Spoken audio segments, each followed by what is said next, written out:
So I just want to give first start off with an opportunity for you guys to introduce themselves, tell us about the story that led to where they are now. Go for it. I guess we'll start with Victor, my dear friend Victor Roman here. Appreciate it. My name is Victor Roman. I am originally from the Lower East Side.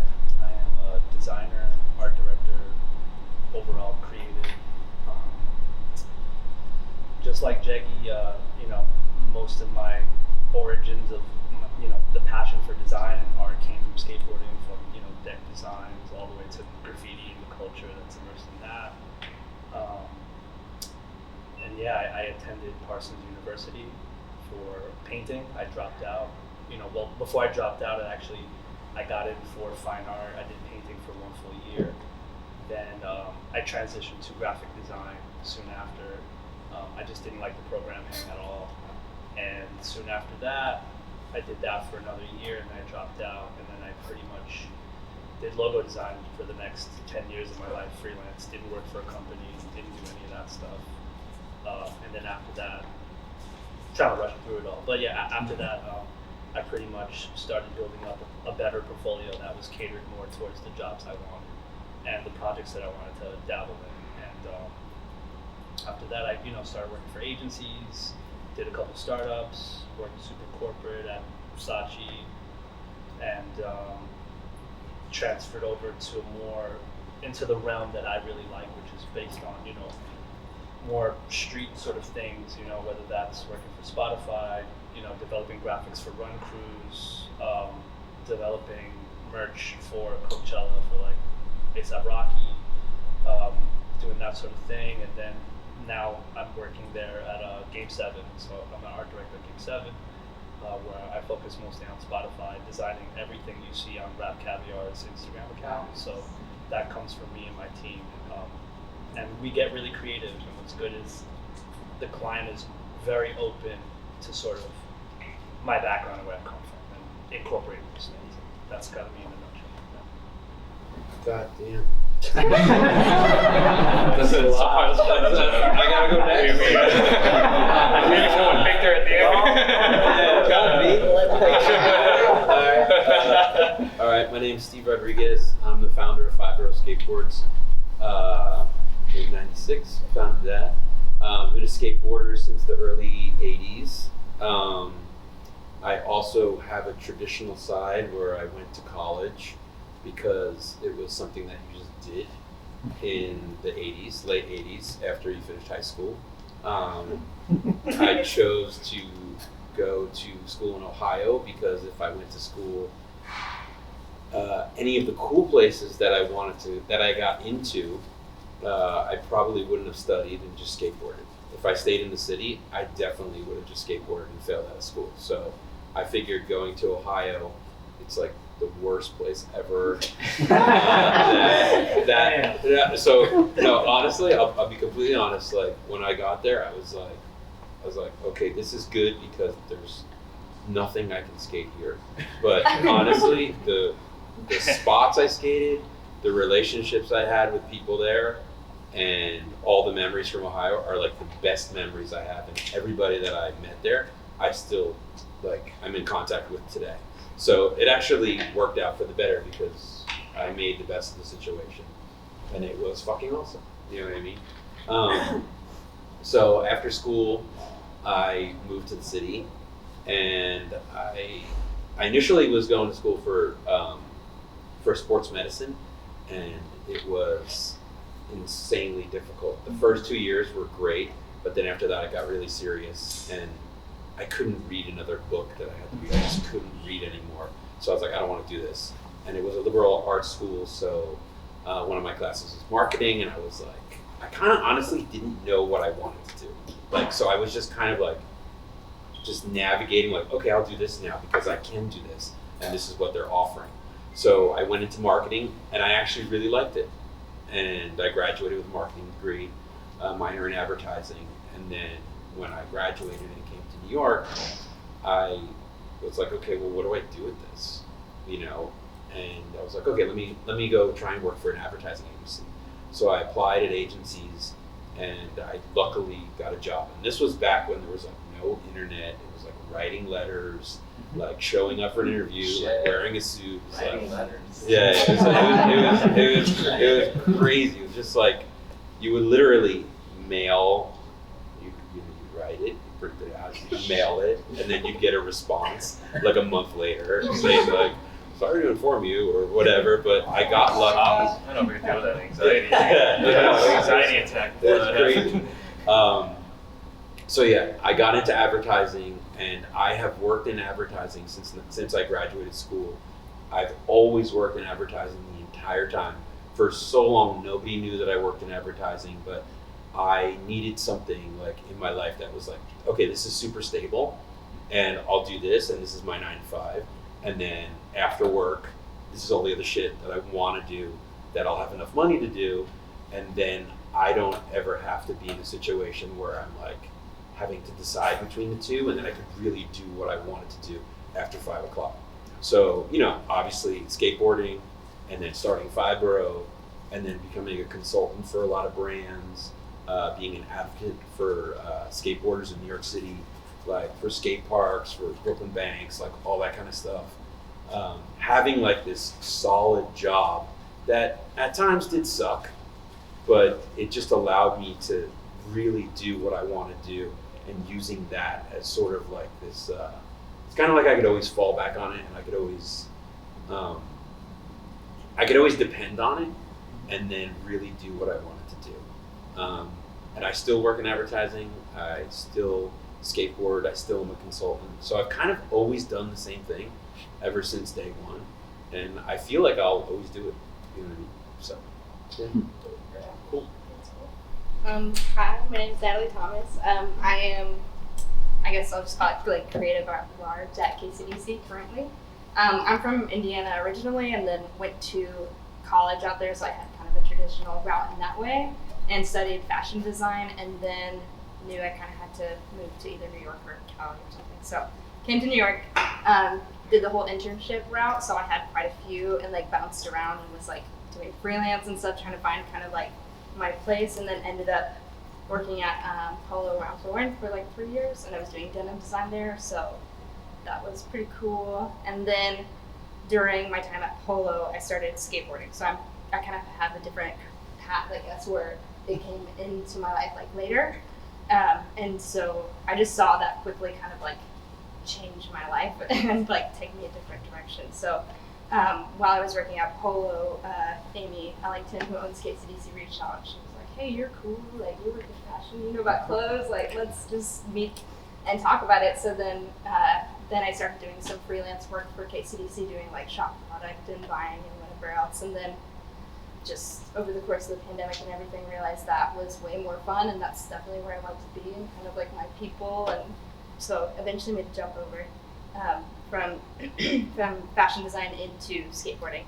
And then just recently we did a really cool project where we worked with Nike SB on the KCDC dunk, so I had a heavy hand in all of the design through marketing and all that kind of stuff. So in a nutshell, that's kind of why I'm here. How you guys doing? Buckle up, it's gonna get complicated. I like that. Yes, that's what we need. Everyone was like, "Going to school," and that was it. I'm like, "Oh shit!" All right. I'll take you guys on a ride. My name is Justin. Some of you might know me as the fucking boneless guy or whatever, but I'm from Brooklyn, West Side specifically. I college 3 times, dropped out 3 times. First time was right out of high school. I went to the Art Institute, and I left there because I was living with my dad at the time. Shit was rough, and I had to choose between like I was working an overnight job at TJ Maxx, which is the one that's like down there on 25th near here. Overnight, so I had to choose between like money and school, and I was like, school's fucking dumb, so I left. Second time was years later, around 20. It was 09? I can't remember, but I was skating by then. But it was CUNY College, and that was fine, and I only left there because I failed the class, and I don't know how financially they work, because like nobody told me. Like when I was younger, my mom didn't want to deal with it, so I had to figure it out. I didn't know that when you fail a class, they take money from you. Isn't that shitty? Wow. And they told me the week of, they told me Wednesday, you have until Friday to get $400, so you have to go. And I didn't have any money, so I was like, fucking school is dumb. And proof, I knew it then, I know it now, school's fucking dumb. And that's when I was like, you know what, I'm just gonna really fucking skate for real and just like try really hard. And still didn't know what I wanted to do in life. And then I eventually, around 2011, I met Jessica, and she I guess she saw the crazy shit I used to see on Facebook, and she was like you're kind of smart, like you wanna get shit up. I was like, all right, whatever, and it was through them that I started getting some direction, because working with them, Jessica helped my buddy Wade and I get this little deal with Airwalk going, and then we took a trip to DR for it wasn't a skate trip, it was a mission, so in DR, not everybody just goes to school, you take for granted, here everybody goes to school, elementary school is free. You gotta pay in some places there, and some kids don't get to go to school. But they have programs for that, or they have after school, and so we were giving them skateboards and helmets and shit like that for that school program. And there I met this dude, Damon, who used to work at Red Bull. Talked to him about life and stuff, and that was the first person that told me, you gotta go back to college. I was like, nah, I did it twice, man. But after that, he's like, yo, when we get back to New York, I'm gonna get you and Wade some work. And so we were just doing helping with events and some stuff here and there. And the whole time he's like, yo, go back to college. I was like, nah, man, I don't know, I don't want to do it. Eventually, the Red Bull stuff stopped because Damon left and there was nobody to look out for us. And then I ended up working for this dude named Tony Showman. He is a dude who founded this, I don't know how old anyone is here, but if you're old enough, you'll know Inichi and Mecca. Does anyone know what that is? Yes. Okay. Not that old, thank God. But he's a dude that founded those. And I met him randomly because I was just following, because Wade and I were gonna go skate. And he wanted to stop there to pick up shoes from some other dude that was in the same showroom. So while we were waiting for that, Tony comes in and he's this guy who's like, hey guys, what are you guys doing here? You guys are cool, you skate, just bouncing off the fucking walls. And I just saw it as an opportunity to connect. I was like, hey, I didn't have a job at the time, so if you need work, I'm here to work. He was like, yeah, whatever. Emailed him again. He was like, you know what, come in. And he made me clean the showroom or some crazy shit like that, clean out his email inbox. He had hundreds of thousands of emails. I'm like, that's crazy. Did what he needed me to do in a day, and he was like, all right, you're gonna work with me. And then I spent some time. Up to that point, I've had sales jobs, all kinds of crazy shit, but this is my first time working sales in an aspect, it was a clothing company, and I had to talk to distributors, and we had to go to trade shows, so I did that for a while, and now another person you need to go to school, man. Okay, you know what, whatever, fine. So now I'm thinking about going to school, and then while I'm working there, HHS has a Kick for program, which is digital media, and it was game design. And I was interested because game design was something that I didn't know was a thing when I was a kid. I always played video games, but you're a kid, you think you'll just get made, right? You don't think you can do it. And so I was like, I want to go to this class and see what it's about. I go there, I give it my all, and at the end of it, the dude teaching it was like, well, what's your deal with school? I was like, I gave up on it. It's fucking dumb. I told you, I did it twice. He was like, well, no, we're gonna get you into Parsons. So what I need you to do is do the application. I made recommendations. So I had 4 recommendations between him, Damon, and some other people. Did it, got in. Thought life was gonna be great, but it's Parsons, so no. Respectfully.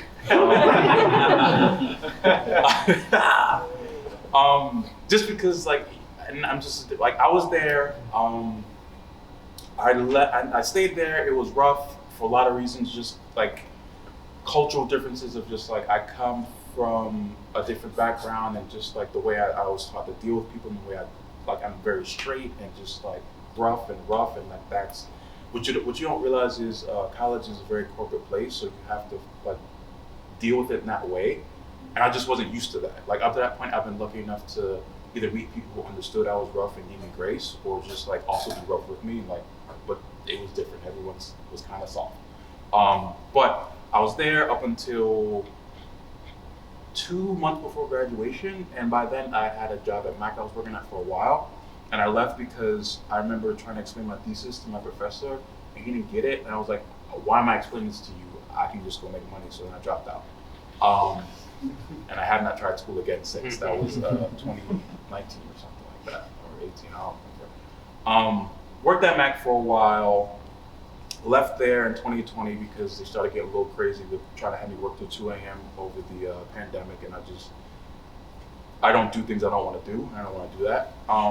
Started at Shiseido, was there for a year, and then now I'm going to start at Nike on June 3rd, 14th, which is the beginning of this year. Nice. They just told me that. As a 3D pipeline engineer, which combines my love of programming and everything, and that's exciting. And so I guess drop out of school if you want. Persevere. But you got to do a lot of work though. Don't just drop out and just sit here. Sorry if that was long. Yeah, well done. I hope I can follow that. My name is Bruno Garcia. I am currently the Vice President of Marketing at New York Roadrunners. It's a non-for-profit organization that helps the city find movement through running. So we do youth programs, we do senior citizen programs, but we also put on what I think is one of the best events in New York City year in and year out, which is the New York City Marathon. So I get to do that for a living. I spent 15 years at Nike before that, cutting my teeth in marketing. When I was 17 years old, my parents sat me down and said, "What are you going to do with your life?" And I said, "I'm going to do one of two things.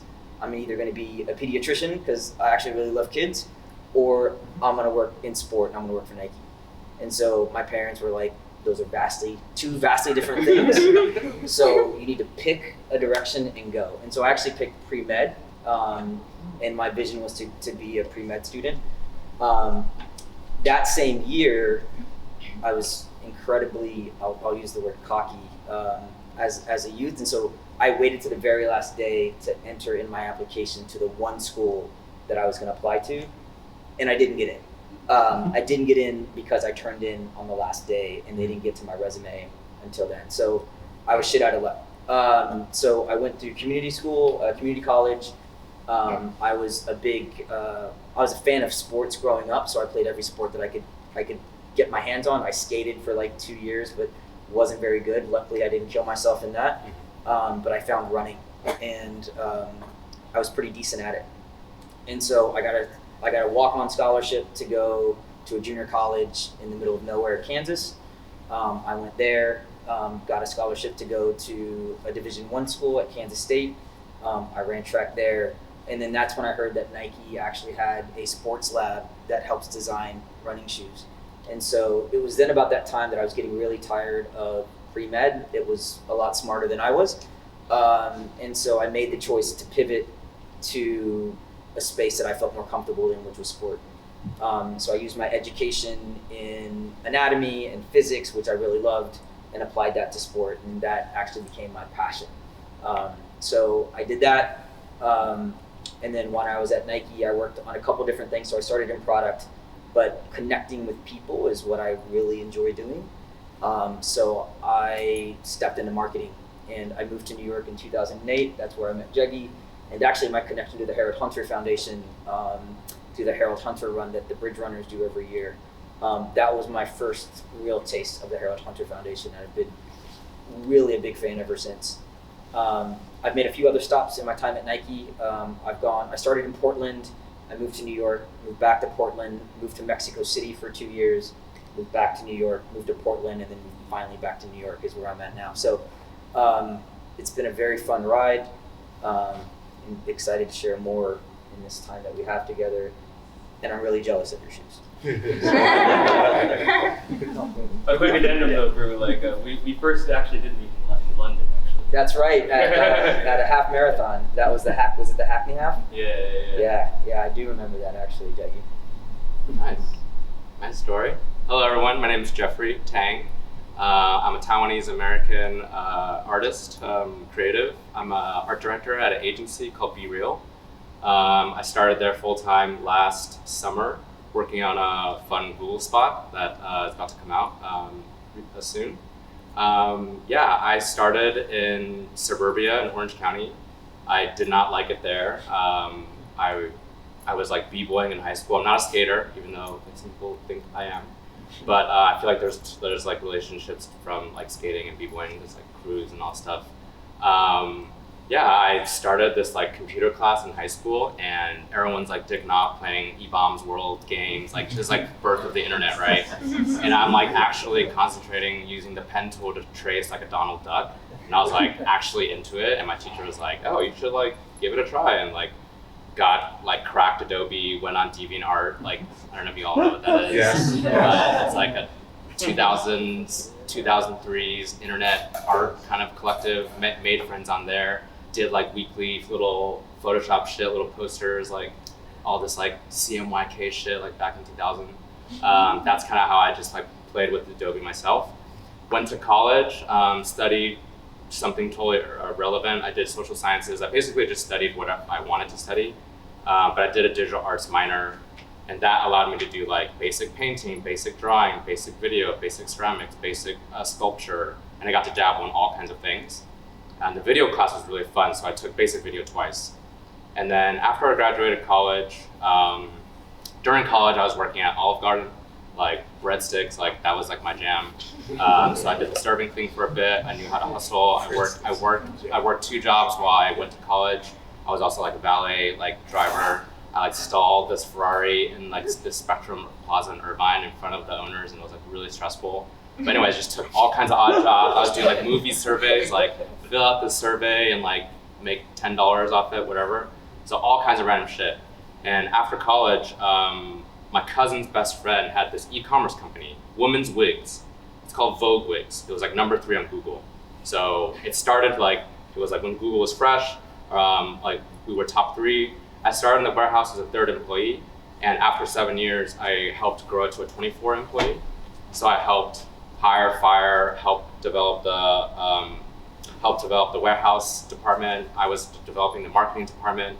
I helped on like photo shoots, marketing, like all the data from the web, from email, and then I helped reskin the website. And so during this 7-year stint, I also found film photography. I have like 20 film cameras I shot for all that 7 years. Like all the money I made, I would like pour into film. I was like living with roommates. I was like living in a garage with a roommate in the garage, like 7 of us in a fucking college house. Paid like $200 for rent for like a couple years. So that's how I saved money. And then afterwards, I got fired after the 7 years because I just became like I was coasting. I wasn't really into it.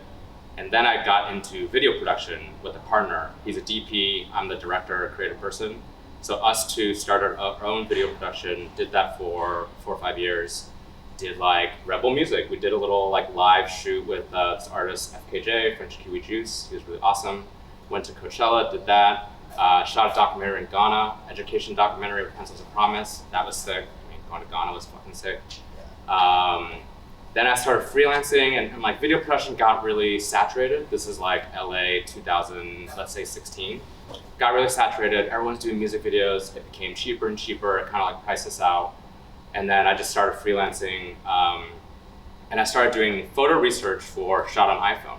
A friend needed help, needed a photo researcher. I was really good since I did film photography, and I actually shot a lot of weddings too. I shot a lot of weddings on film, maybe 20 to 30. So I love shooting weddings. I'm a very big documentary street shooter. So that primed my photographic skills. And so I got really good at photo research.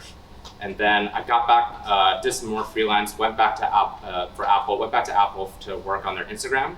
And during that time, all the art directors left. And so I assumed the art director position and like cropped every photo, sequenced the whole feed, pitched like bigger ideas to global Apple projects like stories in Mexico, stories in like Tokyo, and like work with all the different satellite teams. And so I just did that for 8 months. And it just like, I just fell into the position. I was in the right place at the right time. I had chops from all the different things that I did. I knew a lot of video stuff. So that was like my first foray into advertising. A very non-traditional route. And I mean, I didn't even go to school for advertising. It's just kind of like a collection of all these different artistic practices along the way. So I definitely don't think college is that necessary, at least in advertising. It's all really about your work and like your portfolio, and basically every time you do a great project, you just cycle out the best project and you show your best 10 to 15 projects. That's what I think a lot of people can do without any school. And so at this point, I'm freelancing. I actually worked on Spotify stuff. I worked on Rap Caviar. trippy red comic animation. Oh, dope. Yeah, that was fucking sick. So freelancing all kinds of stuff. Moved to New York 2 years ago, right before pandemic. Was very up and down. I've basically now been freelancing for 6 years. Money is like up and down. Make a big project and then no project for like 2 months. All this like up and down, just like a lot for six years. And so I finally landed on the agency job last summer, and now I've been full time for about 9 months now. And so that, like what you were saying, gave me a ton of stability and like gave me a place to focus, a place to learn. Now I manage a bunch of teams, a bunch of freelancers, a lot of editors, animators, colorists, photographers, you name it. Like I work with tons of teams now, and it also affords me time to like work on personal projects. And sometimes I take on a few things on the side, and after I clock out at work, I do more work at home. I recently done I helped with the animation for Coldplay. They're on tour right now, so we helped with their tour visuals. I basically looked for like 1,000 circles. We're doing this replacement animation with circles, and it's like animating to their music for the tour. And I'm now also designing merch for Twitch, and these are all connections I made from working at Apple before. So yeah, like kind of like comes full circle. Like I feel like every relationship I meet, I make sure to make it a really good relationship, and then you never know where it's going to lead to later. So I'm constantly investing into my community, into my people around me, and I think that's what's like really important is all the people you're around and lifting everyone up. That's right. Cool. Thank you guys. Thank you everyone. I was looking at my questions and I had this like very rigid structure for how this was gonna go, and I was like, I don't know if that's gonna work out with this crew. So I just want to let you guys know as we head into the kind of the panel discussion that this is an open forum, so just chime in whenever you have an answer, and just like an open conversation, just let it flow. So one of the things that I think I really want to focus on, I heard a lot of you guys kind of touch on it, is education. We know, I guess, by definition, that's the traditional route to go.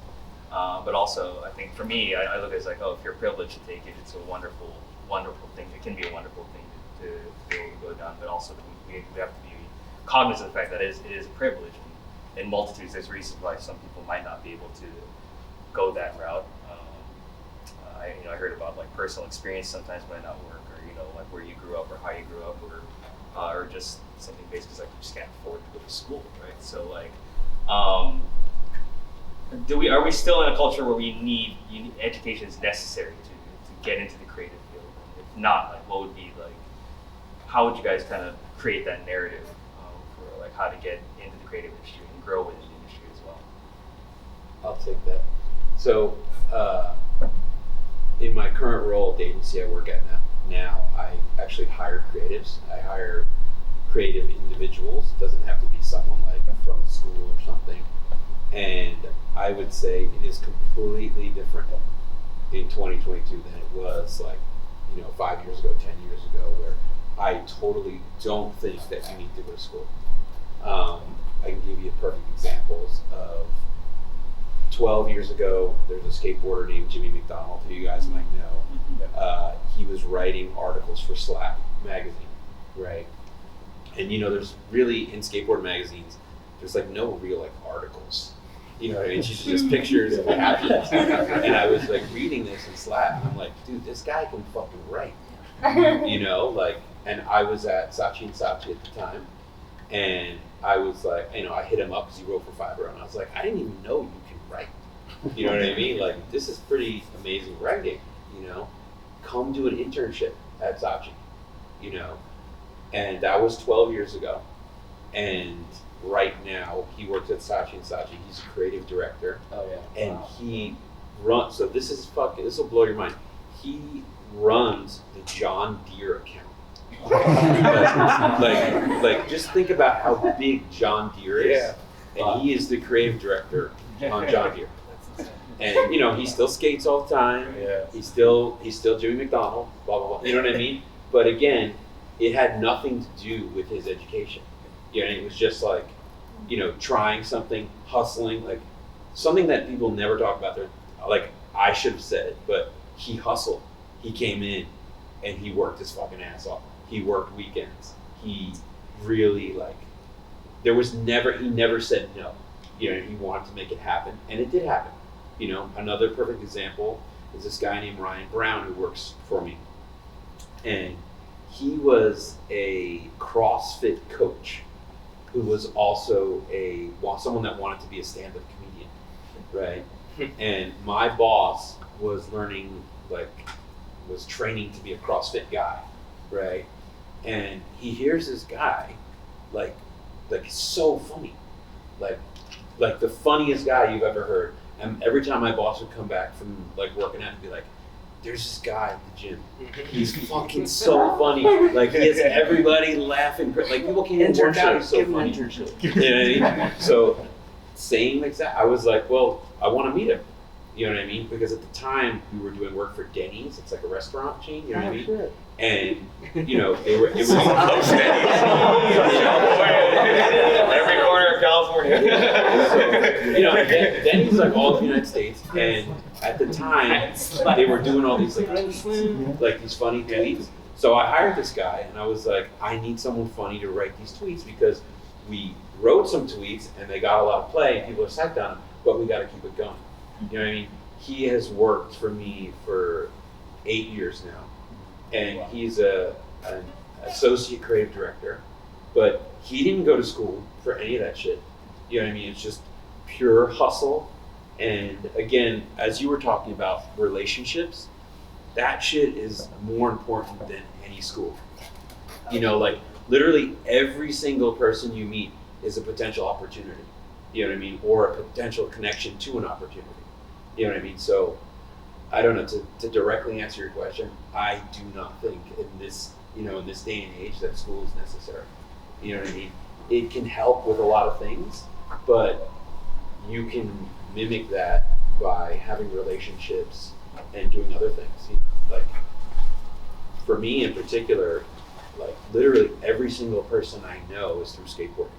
Like everybody from like my wife to like business partners to everything I've ever done is through skateboarding. Like people I met through physically skateboarding at a spot, whether it's like the Brooklyn Banks or downtown or like whatever it is. It's like that's all where it came from. It had nothing to do with school. Go ahead.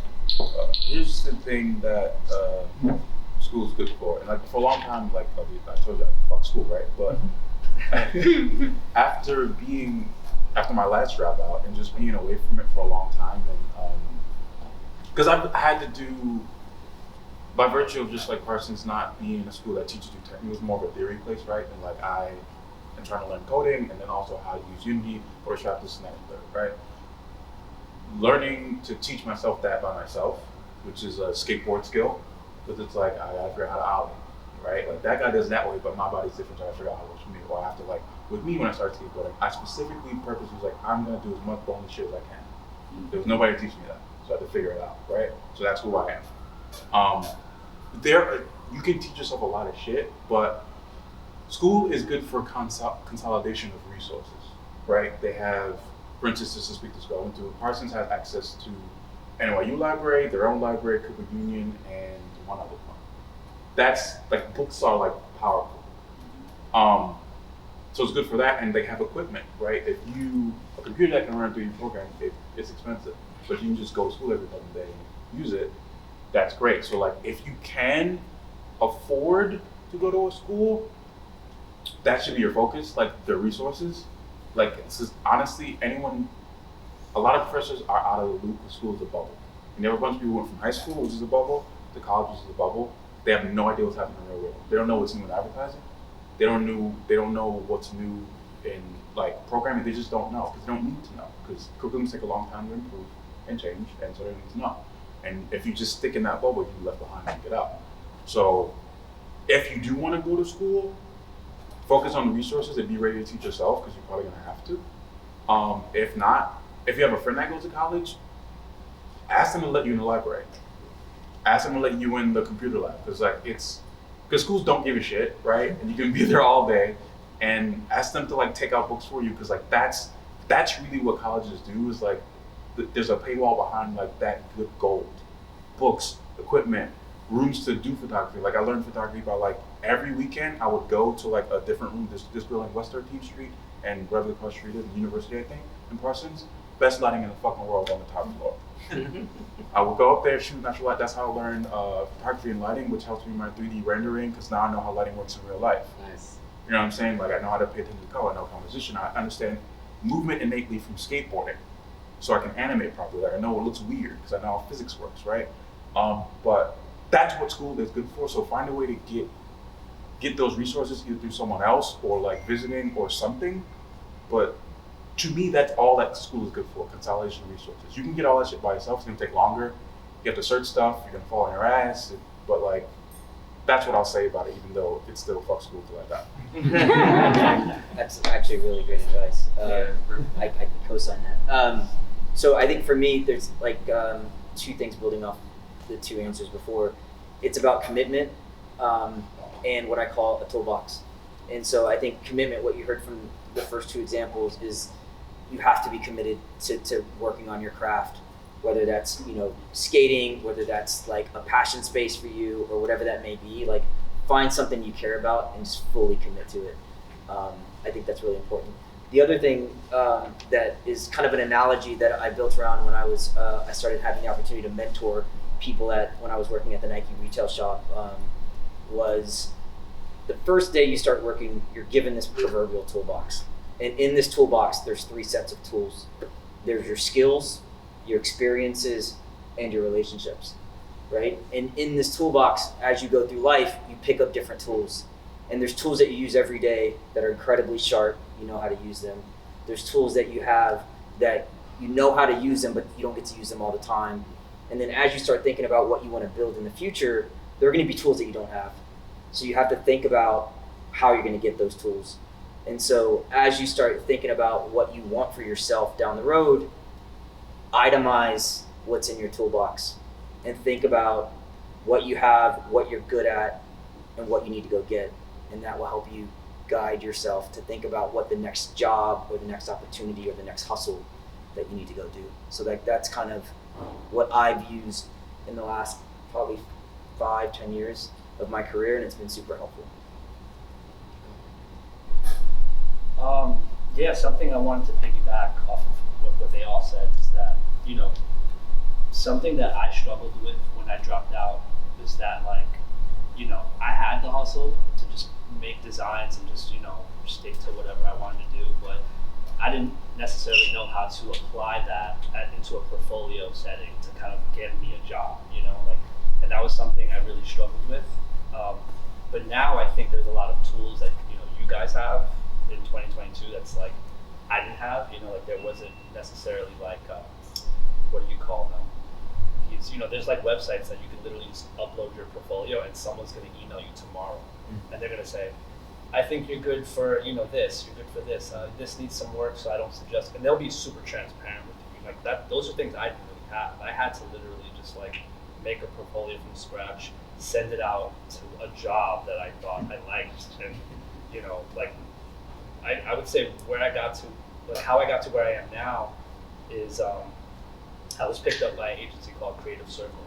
So this company kind of like, yeah, this company was just like, oh, we saw your shit on LinkedIn, we think you're really good for Foot Locker, so would you be interested in working as a permalance designer for Foot Locker? So I did that for 2 years, and then after that, Creative Circle was like, yo, if you want to chop off our connection and you want to work for them, like, you can do that now. Like 2 years is your cutoff point, you can do it. And I did that, worked for Foot Locker for another 2 years, and that's kind of where I got my thing. But like, I would say there's definitely more tools now to get you guys, you know, you know, if you're interested in working in, you know, streetwear, you want to make shit for music videos, there's just agencies and companies that'll help you do that. So I don't think college is necessarily, you know, it's a standard anymore. I think there's companies breaking that for sure. Cool. Now tell me about like the role of a mentor or mentorships in your life. Is that maybe tell us about a mentor or a group of mentors that you've had, and kind of what value is that to your development journey that you're walking is?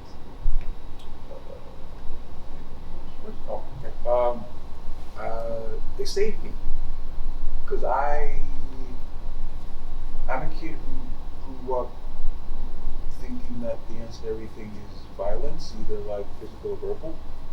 Like you're upset, you need to yell and curse. If someone upsets you, you need to like deal with it. Like there's no letting shit go. And it just made me too rough. And it made me like, you know what, it's just like, oh, you gotta keep it real. It don't work that way. Keeping it real keeps you broke. You know what I mean? Like you have to like fucking, you gotta like, like you, it's true. Like you gotta. There's so much shit that's gonna happen that's not gonna make sense to you. Like and like I don't know where that comes from, but it's just like when you grow up in certain places, just there's rules of engagement. Just like you respect people, you don't say shit a certain way unless you expect this. And the corporate world is not like that, right? College is not like that. It's like, and you're dealing with people who like did come from a place where like if you look at somebody wrong, they're gonna hit you. So they're gonna talk crazy to you, and you have to just be like, okay. You have to say okay, you have to put a fucking exclamation point in the email, and you have to let it go, right? You have to do it a lot, every day. You have to pretend you like it. But no, like I've had mentors just tell me just like, besides telling me to calm down, just like see me as a person, because like I was just used to people just like, oh, just like first mentor, like it was Jessica, then Damon, and then the dude Tony who I worked with, and these three people in life who just like saw me, and on top of seeing me, like he's not that bad, just really like taught me just to like chill out. Or like when I was freaking out, let me freak out. Like, all right, you done? Relax. Like this is what you need to do, and it's like you talk, you gotta calm down. And, like I think without them to like sand off my rough edges, I would have like kept it real to fucking the poorhouse. You know what I mean? And not even just on purpose with it. It's just like it's you are who you are, and you know what you know when it comes to like how to deal with people, and like I said, because relationships are so important. It doesn't matter how smart, talented, anything you are. If people like are scared of you, don't want to work with you, like none of that shit matters. You know what I mean? Like if somebody who sucks at like what you do will get a position like over you because you just like them. They can fuck up every single day, but like, oh, Jeremy's great. Jeremy makes me smile, so keep him. You know what I mean? So get somebody who has been through it before you, somebody who, you know, somebody who tells you some shit you don't want to hear. Like that's a mentor. Like even if it's your parents who tell you some shit you don't want to hear, like just listen. They might be wrong, but like listen to what they're saying and think about why they're saying it. You know what I'm saying? Like it's, I'm telling you, save it. I think for me, I never had someone who actually believed in me and helped me like grind through things. I think for me, I didn't have that privilege. I had to look at like a lot of my homies who believed in me. It was just like, yo, I really think, like honestly, my first graphic design job, I did a graphic for a fixed gear bicycle company on Stanton Street called Chari & Co.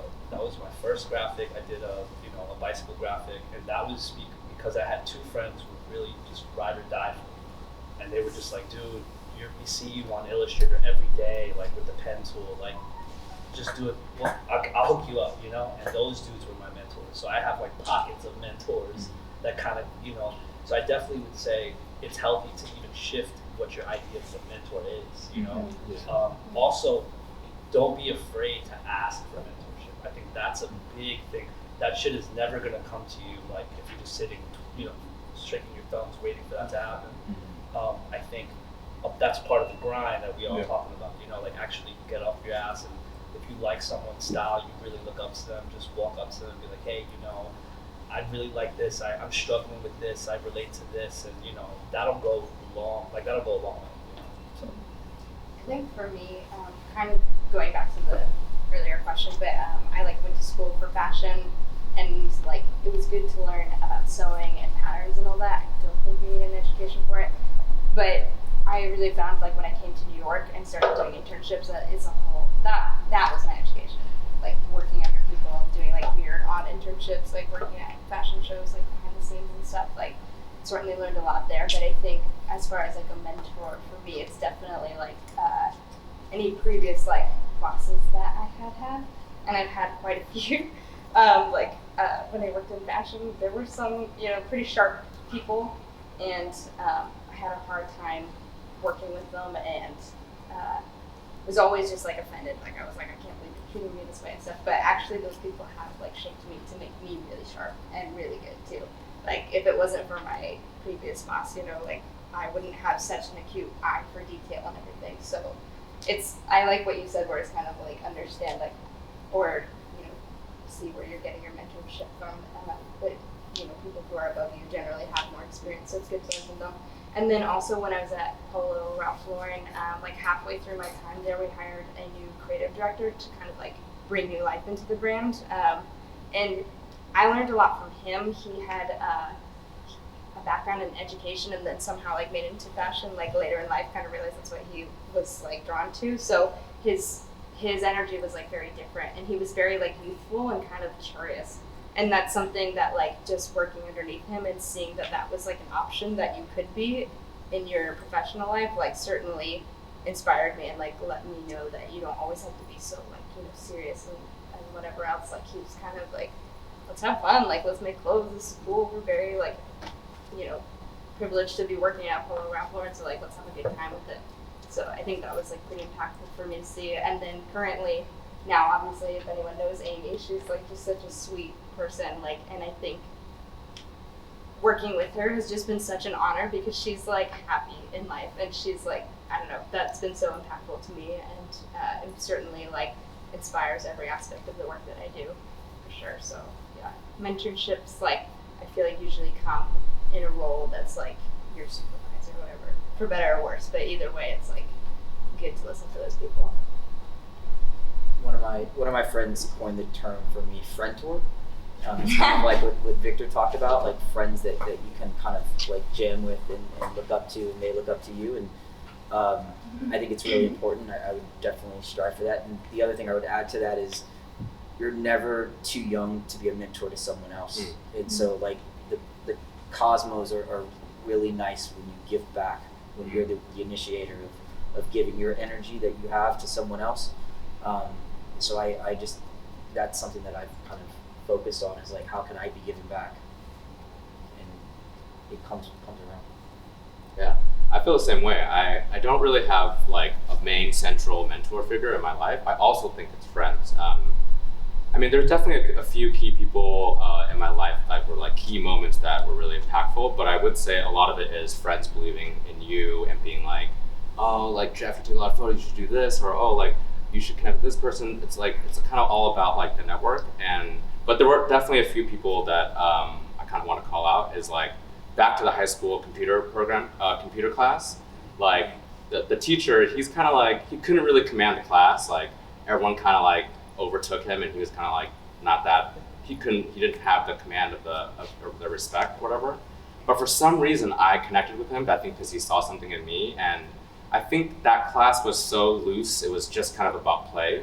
And I think that's what I really try to bring into all my other iterations of work, is just the freedom to play and explore and mess up and try all kinds of shit until you land on something that's like, oh, that's kind of like something. So that was really cool. And back to when I got to photo researching at Apple, he's a friend who saw something in me, saw something in my photography, gave me a chance to do image research. And once I got in, I killed it. But it took that one person to see something in you and be like, kind of take a leap. Like, this is an agency, I don't have agency experience. They're kind of like going out on a limb.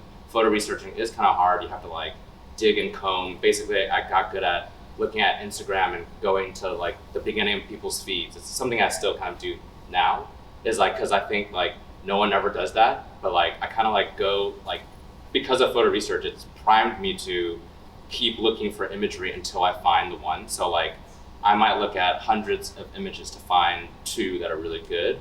So it just kind of primed me into this exploration until I find like a diamond in the rough, so to speak. So that was really impactful. He totally took a chance on me, and I really blossomed after I got that position. So now that I'm in a position where I'm also getting involved into recruitment, and I'm like looking at other people, and I'm trying to see how I can give other people a chance and empower them the same way that I was empowered. Because it just took a chance. Just like we were saying about, oh, some dude was funny, some cross gym dude was funny, and like, oh, let's give him a chance. Or like, you see these people that stick out, and you kind of take a mental note, because like something that they did was like obviously impactful and moved you emotionally or something subconsciously, and you kind of remember that, and that's again back to the whole relationship thing. Like that's kind of how it works. And then when I moved here, it was really hard to find a job. I had a job coming to New York, lost it before I got here, and it was like September 2019. I was like doing catering, doing all these like random odd jobs, and then I had freelanced in LA with the company I'm with now, Be Real, and the LA office put me in touch with the New York office. I went to go talk to the two creative directors. They weren't hiring at the time. I followed them on Instagram, and this one creative director, I followed him. I sometimes DM him all the time, just like random shit that he posts, like food shit. And then recently, like last year when they were hiring again, I DM'd him about something random, and he was like, hey, we're hiring. We weren't hiring back then, and I remember you, like we obviously follow each other, so like if you want to come in, like come in. And that just kind of sprang out of like a DM of, obviously he was a creative director, so I'm also like strategically kind of, I'm sliding into his DM for sure, So like, so again, it's relationships. Like obviously like the LA office connected me to the New York office, but it required me to kind of like be in people's spheres. Like I like doing that. Like when I first got to New York, I didn't know the landscape, but I had a lot of friends who have been here. I have a lot of friends who were in advertising, and I decided to do a bunch of like coffee dates. And obviously everyone knows that, but like I went hard. I went like 3 a week for like many weeks, just keep on going. If I meet this person, get a coffee. If I meet this person, get a coffee. Meet this person, get a coffee, and keep like spreading it. And now that I've been here for like two and something years, I've stopped doing these like creative coffee things. But I did it last month randomly. Like it was a miscommunication with someone. Someone connected me to this really awesome creative director who's this awesome 3D artist. I'm trying to kind of dabble into 3D or motion. Met with her. She's like very inspiring, and it reignited this whole thing about networking again. And even though I've been in New York like for 2 years now, it doesn't mean I should stop, or it doesn't mean I can still pretend like I'm super new, and I can still just like make a lot of connections and just see where they go. Cool. So I guess this question is kind of directed to anyone here that skates and the panel. But I mean, I guess kind of ultimately it's kind of a deeper psychological question, so anyone can chime in with their input. One of the things that first things that Jessica and I talked about when I first met her was I used to geek out on this like skateboarding high school in Scandinavia or whatever that has an educational program tailored around the unique psychological profiles of skateboarders. I think it's probably defined most of the things I've pursued in my life. It's this like willingness to repeat something over and over and over until you get it right. And also it's like the cool little things like just being able to measure how much you need to put into something just to get it done. So I guess all these kind of things in mind, like being a skater, like how has it been beneficial for you kind of going into, I guess, corporate environments, or just or even just kind of like getting into an industry or the industry, and maybe what have been the challenges with that? Good. Okay. So definitely, it's almost like a cliche, like skateboarders, they'll just keep trying and do this stuff or whatever. But your question of like how that helps when you approach this corporate environment, yeah, it's totally, when you go into an office, most of the people there aren't skaters. You know what I mean? And you fucking have this awesome, ability to view things differently and see things differently and try things differently. And I 100% think that, growing up a skateboarder and, this trial and error mentality and not giving up mentality and figuring out things a different way mentality, like, skateboarders approach an environment or a situation completely different than anybody else that's in the office. You know what I mean? And you're not skateboarding, but your mind is still from skateboarding, and when there's an opportunity or a problem or a situation, you have this completely different perspective that many times I'll say, I know that because I had the completely different perspective, I was able to either get a promotion or, get a benefit from that. And in a real way, not like it's just a little thing. That was a great idea for this one thing. when people see that you have that different perspective, then you are, by nature unique to that environment and that group of people. You know what I mean?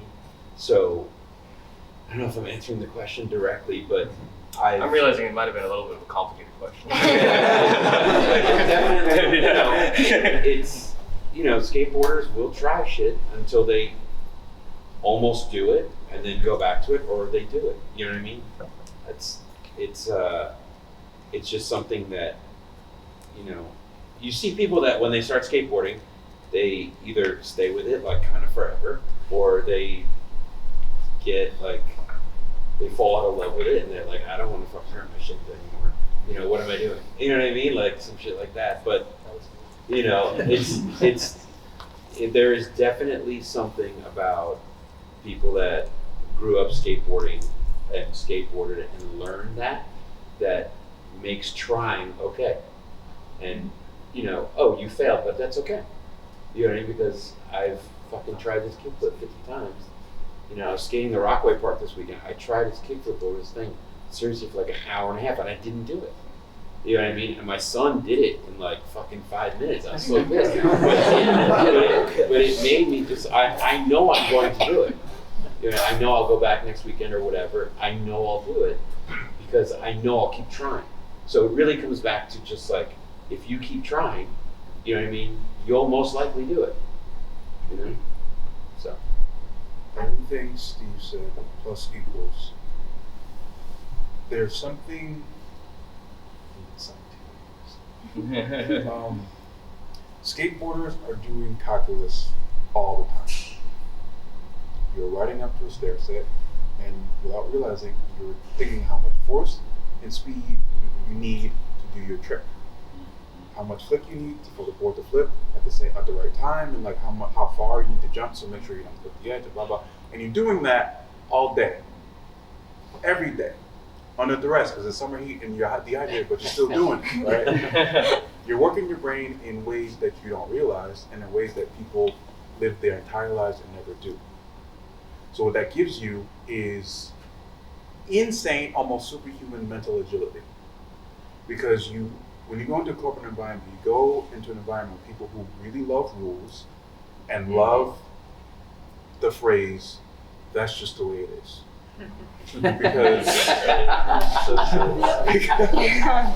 Because what that does is relieves you of any responsibility. It relieves you of ever looking stupid, and that is everyone's greatest fear. And that is the one fear that skateboarders who stick with it don't have, because you literally fall on the ground in front of people every single day. Sometimes people laugh at you. You don't give a shit. How many people fall and get to not give a shit? You know what I mean? Some people are scared to just trip and just like, oh, just you know what I mean? like you're doing things that could harm you. You just don't care, right? So like there is not just the idea of trying, but it's just like you deal with fear differently. It's just like, I always like in my head, anytime I was about to do something, like one time it was the Banks 9, I was like, I'm gonna fucking bonus this thing for all these people. And I was like, I'm not gonna die if I do, cool. It's done. I don't have to pay bills, who cares, right? And I deal with every single thing in life that way. Like, it's not gonna kill me. If it does, halas, no bills. So it's like when you look at things that way, it's just like, you're not crippled by fear. So many people are crippled by fear, so they like, in corporate environments, they thrive because they follow the rules and everything's safe, and they never break out, and they never get the raise they want. They don't ask for more money, they don't get it. I got, wait, what is it, 3 raises this year? Just because I asked. Wow. Because I'm not afraid to ask, because I'm a skateboarder and like I know I'm not gonna die if I ask. And also like my brain works differently, and like because I can examine things, I'm examining, well, I'm doing this, I'm doing that. I'm getting better, I'm smarter than this person, so I should ask for money because they're good, right? You have mental agility. Everyone who rides a skateboard all the time, you are more mentally agile. Even if people are skateboarders are fucking dumb, like, no, the skateboarders are smarter than most people because, again, you're doing calculus every day. And it doesn't seem like it because calculus is this crazy thing, but all calculus is just like equations and calculations to get closer and closer to a thing. Like, you never get to the thing. So it's beautiful about calculus, right? But just like, that's what it is. You adjust and equate, and it's ever changing, but you're just trying to get to a place. Right, because like if you do the kickflip, you don't stop doing kickflips, right? You try to do that same kickflip somewhere else, more calculus, over and over and over again. Scientists, all of you, a whole lot of you. I love That's that. what makes you different. That's sick. You're going to corporate places, they're not doing science, they think math is weird and scary, and you're doing it by accident. Imagine if you did math on purpose. Again, I'll say I'm very good at animation and modeling and assessing space in 3D. And I'm a 3D animator now, like, because of skateboarding. I'm used to just like, that's as far as this, and like, this is how things should move, this is how it looks. I know how to make it move weird on purpose because I'm just used to movement. And like, from down to like my body and like the vibrations of the ground, and like, I should ollie this way because the ground is vibrating and make me move different. Physics, calculus, that's what you're doing all the time. Like, superhumans, don't fucking forget it. Also, fuck school. Anyway. As I finish school, yeah, he's a professor over here. So. Love that. Yeah. The only thing I would add is, and what's been said is like is being okay with failure. You know, I think skaters like just continue to get after it. If they fail, it's okay. And in the corporate world, people are so scared to fail, and like, I have an amazing opportunity to look over a decent amount of people, and like, I'm trying to get them to fail. Right. Like, I'm encouraging them to fail, and they just, some of them are just too uncomfortable with that thought. And it's actually one of my biggest challenges as a leader, is trying to get people to fail, because they're not gonna die. Like, we don't have to save lives. We're inspiring people. Yeah. You don't have to pay bills. So like, but that's like, honestly, that is a huge asset that everyone here has to take forward. I think just for me, it's been interesting because I came to skateboarding later and like already had started like my creative career path kind of thing. So it's been interesting, but I guess it was always kind of like a missing piece, because when I like started my role at Ralph Lauren and stuff like that, like as you said, everyone in corporate loves their roles, and people would be like, I can't help you, that's not my job. But like I would just kind of always be like, well, why not? Like, why not figure this out? And I think for me, like skateboarding, I love the like sort of DIY aspect where it's like, you know what, like, I'm gonna figure out every step like along the way. Whereas like at Ralph, it was very much like, oh no, you just do this. Like, there were so many times when we had a design idea to do like a jean jacket that was like all quilted and patched, and I would be sitting there planning out how the factory was gonna like lay out the fabric and like how they were gonna piece together quilted pieces, like, and do different denim washes and stuff. And that's just like, to me, that's like always what I've wanted to do, is figure out how everything works and like put things together that like maybe don't make sense. And I had so much pushback, and so many people be like, why are you doing that? Like my boss literally was like, stop doing that right now. It's not your job. And I was like, but nobody's gonna figure it out if I don't. Like, she's like, you know, the factory should figure it out. And I'm like, but they, you know, clearly they're stuck. You're stuck. Like, I might be able to figure this out. And so now that I skateboard, I like see that mentality. Like, even just like, I love the fact that skateboards are like, screw it together, you know, like, and you can modify in that way too. Like all of the sort of DIY aspect, and like putting different hats on, thinking differently, and just knowing what you want to get to and then figuring it out along the way. Like, that is skateboarding to me, and that's something that like was missing. And I was like, why am I doing this? And like, why does nobody else care? And like, now that I'm skating, I'm like, oh, they're like a special type of person. So I definitely think that that's like super important, and like more people need to be doing that. I think this question is really interesting because I'm not a skater, but everything you all are saying completely resonates with me. And I've been thinking a lot about, before this talk, I've been kind of thinking about like my past, my life, my creative pursuits, all this stuff. And I kind of landed on the idea about the idea of like a seed of a revolution. So it's kind of like rebellion, right? Like, I used to do b-boy, and like I had a lot of friends who did graffiti, and like breaking the rules just became kind of this thing. And like, I got suspended a bunch of times. I used to steal a lot. Like, I used to take car emblems off cars. Like, all kind of crazy shit like that. I tried everything. I was like rebelling against society. I don't know. I was really like angry kid.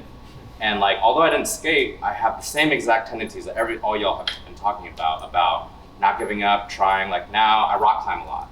And like, it's just like a trick. It's like, you go to the wall, it's fucking hard, you see people do it, you like, it's impossible to do it, but every week you go back to the wall, you go back to the wall, you go back to the wall, and then at the end, you learn the strategy, just like the calculus you're talking about, the strategy of your body and your counterweights and all this stuff. And eventually you reach the top. And over time, if you keep doing this, it just primes your brain to do that and like to not take no for an answer, kind of. And that's kind of how I am at work too. It's like I see myself as an outlier at work too. Like I think in completely different ways. Like I really want to uplift like the culture, and I think the relationship is so important. And when other people don't think about these relationships, I'm trying to mend them and improve kind of like the culture around and like how people get along. And I think it requires stepping out of your lane all the time to really uncover these things. And like what you're saying about like being in your lane and having a role, and a lot of people being, oh, that's not my role, or like how we were saying sometimes like working overtime, and like sometimes I'll just, if I believe in this project, I don't care that I'm doing 40 hours. Obviously, I don't want to give them more of my time because I already don't think I'm being paid enough, but that's a whole nother story. But there's another part of me that if I believe in this creative project enough, and this campaign enough, and it's something for my portfolio, or it's something that I'm really invested in, I'll go right to the edge of hell to like get it done. It doesn't matter about time. It doesn't matter about the 40 hours. It doesn't matter that I get off at 6. Like sometimes I stay till 11. Like sometimes I work on my own shit till 11. And I do that over and over again. And it's a decision to step away from the really clean cut 9 to 5. And although it's a corporate environment, and although it's like not always aligned with my rebellious nature, and although I'm an outlier, I think it empowers me to have a very different perspective at work and contribute a really great new energy to work that was never considered before. I think, you know, like the whole thing about building a better culture, like I saw a lot of things that weren't working. I saw a lot of like pain points that I really want to come in and help smooth it out. And I think it's like, yeah, I think it's all about thinking like kind of outside the box and being the outlier. Yeah, no, I thought this was a really interesting question and answers from you guys. Obviously, I always lament like all the sports I decided to take up, because I think on net, whether it's skateboarding, which you guys can test to, you can test to distance running. I haven't won a lot of car races, I'll tell you that. I think on net, I've failed more than I've won or succeeded. But when you succeed at one time, it's like everything. It's like this whole fucking world, isn't it? So, cool. I have one more question. I do want to allow for you guys to do Q&A and grill these guys a little bit. And I'm kind of bummed. It's kind of a low-hanging fruit question. Let's go around the table and just kind of give your like advice on how to get into this whole damn thing, how to get into the whole industry. Like what's that route for our gang here? I think it's different for everybody. You know, I think you really just have to have this moment where yourself, you know, and kind of just see what's on the table, you know, see what you're really passionate about, see what moves you, see what makes you angry, all those sort of cheesy things. And kind of just make a plan, you know, make 2 plans, make 3 plans, whatever, you know, and try to stick through. And like I said earlier, it's like there's so many tools to help you guys get to this place that you want to get to, you know. It's all just about looking into research and finding them. I promise you, if you Google, you know, like, want to work for Nike, whatever, and you can see all these things. And you could also see people on LinkedIn that's also work for Nike. You can ping them. It's more just, I think now that hustle and that grind that we keep talking about, it just means so many different things. And depending on where you are in your life, that could be a certain thing that caters to you in a different way than the person sitting right next to you. So I would just say, yeah, just be really forward with it. Just really try. Just go for however you see fit for you, because that's what we all did. Okay. Yeah, I'll add to that. It's really about hustling, and like you gotta work your fucking ass off. You gotta like, when you like look at the whole world, you see like, what are these points that can connect me with where I want to get to? Like, what are these things? Like, okay, this is the guy I want to talk to, but I don't know him, but I know him who I know knows him. You know what I mean? So let me talk to him. He'll make that connection, and then something will happen. And you really just have to. It's like, it is so much fucking work. Like, I mean, and there's so many times when, like, I'll give you a perfect example with like skate parks in New York City. Like, how many fucking times did I try and get a skate park somewhere and it didn't happen? Like, more times than it did happen. You know what I mean? But if you keep at it and you kind of just keep aware, and that's what's awesome about, like, specifically skateboarders. Like, what they were talking about is you're so much more aware of your environment and people than I'd say people that don't skateboard. And people might say like, oh yeah, but a guy that does this or does that. But I still say you have more awareness because you're doing something in an environment that wasn't made to do that. You know what I mean? So you're even more hyper aware. So you just have to use that awareness and channel it and, you know, hustle, make those connections. Don't be afraid to ask people stuff, but be respectful when you do ask, you know, and go at it in a creative way or in a way that would be interesting for that person, as opposed to something like, hey, can you give me a job? Like, you know, it's not like that. You know, volunteer, realize you might have to do an internship or you might have to do something where I actually think all interns need to be paid now, because I know we pay our interns, but you know, you're probably only going to make like $18 an hour, but what will that lead to? It could lead to something bigger. So it's definitely going to be hard, but you know, the more you put into it, most likely the more you'll get out of it when something does happen. You know? Definitely. I think, yeah, like the networking connection thing is like, and you know, being aware and using that is like really important. But then I guess the other thing that I felt like, I don't know, because I went to school in Indiana. When I came to New York, I think a lot of places were like a little hesitant because they're like, "Where are you from? Like, what are you're trying to do fashion? Like, a little weird." Like, I don't. There was a little bit of like a closed offness, but I think for me, I always knew like, if nothing else, I can work really hard. So for me, it was just like, fucking like learn your shit so that way like you're real, and then when you go to someone and you say, "Hey, I want to work with you," like they know, they can tell. They're like, "Oh, she knows what she's about," or like she's figured this part out, kind of thing. So like for me, and especially like if you know, like I'm at the shop and we're looking for brands to work with and stuff, you know, whatever, it's like I just want to know that the person on the other end like has done their due diligence and like really like worked, and like they mean it when they say that, like, "I want to work with you," kind of thing, rather than just because I think especially nowadays, like anyone can be creative, you know, like TikTok, social media, like, you know, people can become certain things and that's great, but as long as you kind of like have like your skills like in order and like you really work hard. Like, I mean, even when I was in college, like we were only required to do 3 looks like for our college thesis. I did 10 because I was like, I just want to explore and like I have this time, you know, so like I spent a ton of time in the sewing lab, and I do think that pays off because, you know, it feeds into other things. So I just think like what's really important is like the network aspect and like kind of being aware of everything, and then just like work your fucking ass off. So, if you want to be an animator, step by step. I'm gonna list the things I think you should do based on what I did. You should learn to code, specifically to make shapes and stuff move. There's a thing called processing. Start there. From there, you figure out if you want to do 2D or 3D. Either way, you need to learn the Adobe Cloud, because if you're gonna animate anything, video anything, wherever you work, they use it. It's ubiquitous. You gotta use it. Then figure out if you want to go into 3D. Do you want to sculpt? Do you want to do creatures? Do you want to do organic? Figure out what you want to do, and then drill that. Tons of resources, tons of tutorials everywhere. Drill those. But that's the route. Learn the code, because because again, you use it in every program from After Effects to every other 3D program you use code. Learn the code, get your 2D down.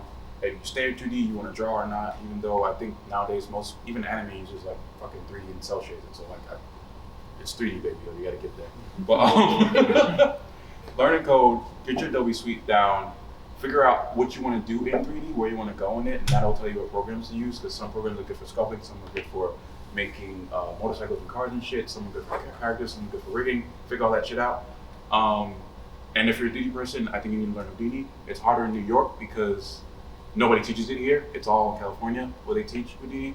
It's fucked up, I know, but I taught myself it. You can too. We're all scientists. And again, like hard work, drill it. Get a book, physical book, or on a Kindle or some shit. Look it through. You all have friends in college. Go in their library. I'm telling them, serious. College has the books. Steal a book. Steal a book. Steal a book. I mean, not fucking around. Like I learned to code. Sorry, Jeggi. I learned to code by myself in 2017 by waking up every day. And I stayed up. I would forget to eat. I wouldn't stop till like 8 o'clock every day, 1 December. Because like I'm gonna learn to fucking code. And I did it. I'm doing pretty great now. Listen to me.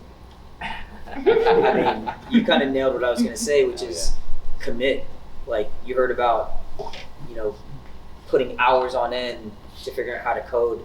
Like pick what you want to do and commit. And there's like the 10,000 hour theory where to be really great at something, spend 10,000 hours doing it. And I think everyone here has done that with the board that you skate with, right? So that you've done it so you can do it again.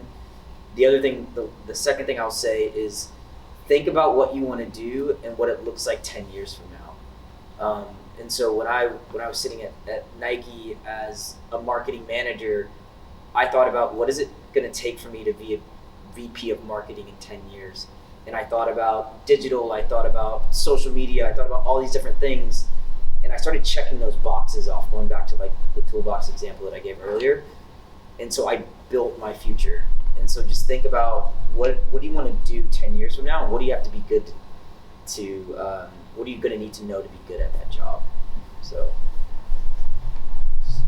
Yeah, I've been thinking about, I really wanted to talk more about the college thing, which I'll kind of like talk about now, is basically what I learned from college, what I think college is great for is, one is networking and the community building aspect, and two is kind of like critical thinking and analysis on life. And so, and it takes like the hustle and the grind. That has to be there, that's the baseline. But in terms of networking and like how you kind of go about it is it's the same, like 10,000 hours. Like that's how I kind of really live my life. And like I think that like you don't really have to go to school anymore because all the resources are out there. You have like YouTube that has everything. We have access to so much information now. I think it's about carving out time. So like I make a creative decision to not turn off my brain. So I don't watch movies that I turn off my brain for. I don't play games that I turn off my brain for. I don't watch television shows when I turn off my brain. I'm very highly curated on what my brain does and sees, and doom scroll fucks me, that's a whole nother thing. But if I don't watch these stupid shows and I don't watch like movies, I still watch really great movies. I watch movies from the 90s. I really pick and choose. I curate different cinema movements that I really dive deep into. But I don't watch the things that I turn my mind off. And what that does is allows me to have, let's say, like 4 to 5 hours every night. And what are you going to occupy yourself with that 4 to 5 hours? And I think is grow your technical skills, grow Adobe skills, like you said, go design something every night. Spend 2 hours design something every night, put on Instagram every night. And networking of the coffee dates, that takes time to manage, and that takes time to search for people. Maybe you create a database, maybe you rank the people you want to see, maybe you're planning out, you're scheduling, you're sending emails. There's a lot of like this admin side to this networking thing. And you have to be respectful. So that means you have to show up on time. You have to respond to emails. If you're gonna meet up with someone, they're gonna take time out of their day to come see you. You have to pay mad respect to their time. Treat it like a quote unquote interview every single time. Do not be late, be very respectful, send a follow-up email, do the whole 9. And so curate your time, like obviously like hang out with your friends, do your shit, like smoke your weed, do all that shit, but like figure out what's eating your time, figure out what you can say no to, learn how to have some discipline. And like, if you don't go to college, I think those are like the 4 or 5 things that you can do. And if you just grinded that for 4 years, that's your college. And you don't owe anyone $30,000 to $50,000 to $70,000. Like, that's how you gotta do it.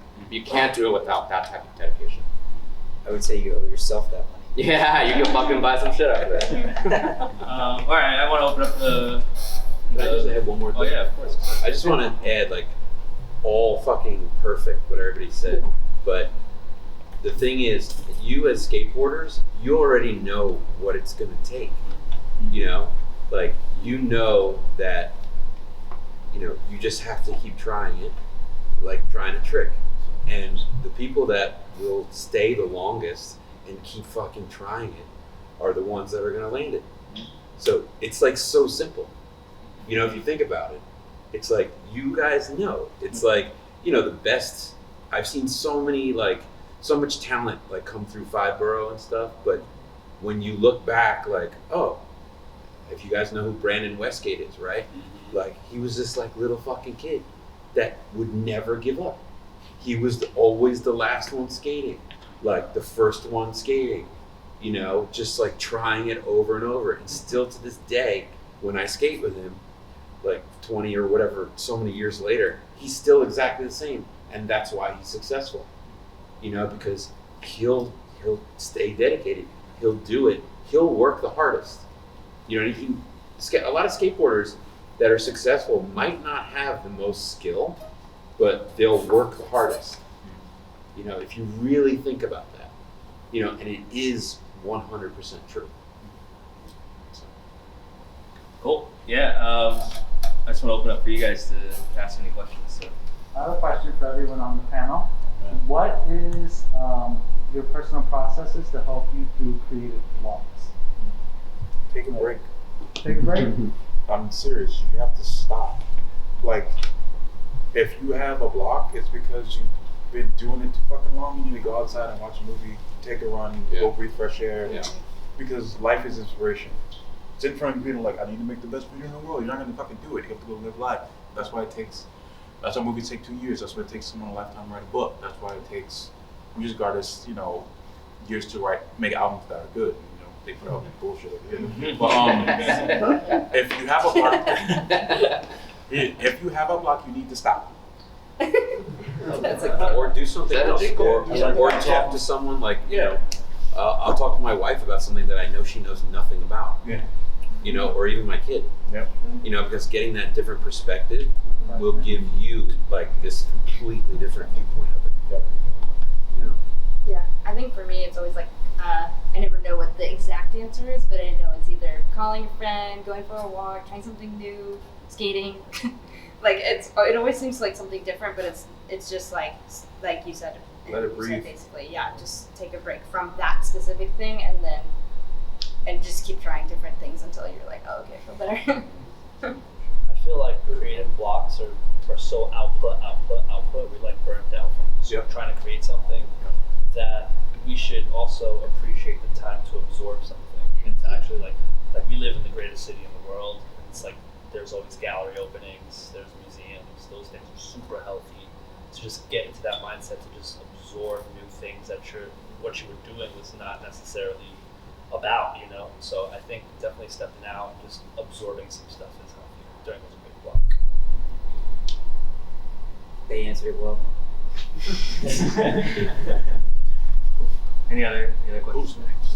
Sort of piggybacking on that topic, but some of you guys mentioned working kind of like more corporate jobs, or you mentioned doing like some catering, and similar to like a run, like how do you kind of push through working on your own endeavors when you're kind of working these kind of, I don't know, I guess bullshit jobs that maybe are related, or because I do a lot of like photo assisting, which is like so many times you're there and you're like, I could just be doing what this guy is doing, but like how do you kind of push yourself through those times to like get to the next step?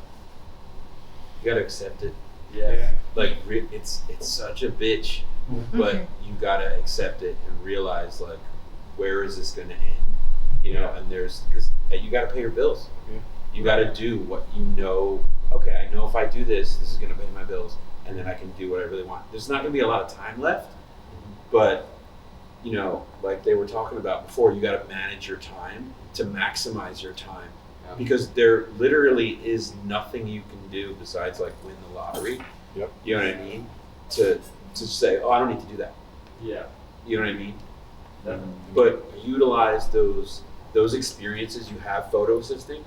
Like, introduce yourself to every single person you meet. Like, use that as networking. Yeah. Like literally every single person you meet, because you never know when a job might come out or their budget might be less, and they'll be like, oh, that guy was an assistant, maybe he can do it. You know what I mean? And then then you get your first job, and then it goes from there. Right. You know what I mean? So always use every single interaction as an opportunity, but see it that way. Also be okay with make a little sacrifice and like forcing yourself through the like, I don't want to fucking do this. I've been working all day and I don't want to do it anyway. Shut up. Tell yourself to shut up and do the thing. Like, you need to practice because someday you want to be the guy shooting, so you need to go shoot some stuff instead of assisting, right? So just go shoot it. Even if you show nobody it. Like, that's the other thing, right? Because we're all stuck on this just like, I did with my Instagram fucking 7 times throughout life. Now I have like 50 people on Instagram. Amazing, because I don't feel pressure anymore. You don't have to show everyone everything you make, but you need to be making stuff. So it's like, that's how you push through, because it's like, you need to keep your skills sharp, because there's going to be a point in which you have an opportunity, and if you've been spending all your free time and extra time and giving updates and this and that, like while you're photo assisting, doing something you don't want to do, working on your shit, you'll be ready. But if you like if you don't accept it and you let yourself be like pissed off and like, I'm tired, I don't feel like doing it, I'm just gonna go to the bar instead, you're not gonna be ready when an opportunity comes. That's true. So like you gotta just say like that old school work ethic from like great grandpa, just like fucking and grind it after work, even if it's 1 hour, even if you don't show anybody what you did, you have to do that just so like you're primed. And of course, like, if you feel yourself get burned out, give yourself a break, but sometimes you gotta fight through the burnout. You just gotta, you got that balance of like nice and mean to yourself. Like it is what it is. Unless you hit the lotto, unless you're born platinum spoon in your mouth, you gotta, even if you have a platinum spoon in your mouth, you gotta do something. It's life. Even play is work. You know what I mean? You gotta do the thing. That's what I was gonna say. I think a time when I really felt that way was like when I was working at Polo, and it was kind of like sour, where I was like, I have no growth opportunity here. People are so mean. Why am I, outlier? And then I was also freelancing for KCDC at the time, and what I was doing with KCDC was so fun, and so, fortunately, it didn't feel like too much work added on. Like, I was tired. Like, I remember being at KCDC at like midnight, and I didn't even have keys yet anyways, but I was like on the computer and I was like making shop merch. I was like, this is so cool, but I'm so tired. Like, just like, so hopefully, like whatever you're also trying to do, like on top of your regular workload is giving you energy. And then also just, maybe this, for me, this is right, but I enjoy like trying to take something that I don't like and trying to change it in any way where it's like, okay, this isn't so bad. Because I really feel like every job you can kind of tweak it to like make it something that's a little better for you, even though it like sucks. Like when I was at Polo, again, it might not have been fun because I'd be on Photoshop for like hours and my eyes would be like, freaking out. But like sometimes I would take it to the workroom and like be cutting up like, scans of jeans or something instead. So it's like if there's a way that you can kind of pivot it to kind of make it what you want, and or treat it like, okay, well, this person is kind of cool here, like I'm gonna buddy up with them. Like use that current time that you have and like try to make it more interesting for yourself, because you do kind of have to grind through for a little bit. Yeah. I would add that if you show up, be your best self. Like there's times when I was working retail at like the Nike Town when it existed, I fucking hated that job at the end of it, and I just wanted to get the hell out. But like, I still showed up as my best self every day, and eventually I got a tap on the shoulder to be like, cool, you're gonna go work on this global marketing team, and I was like, that's rad.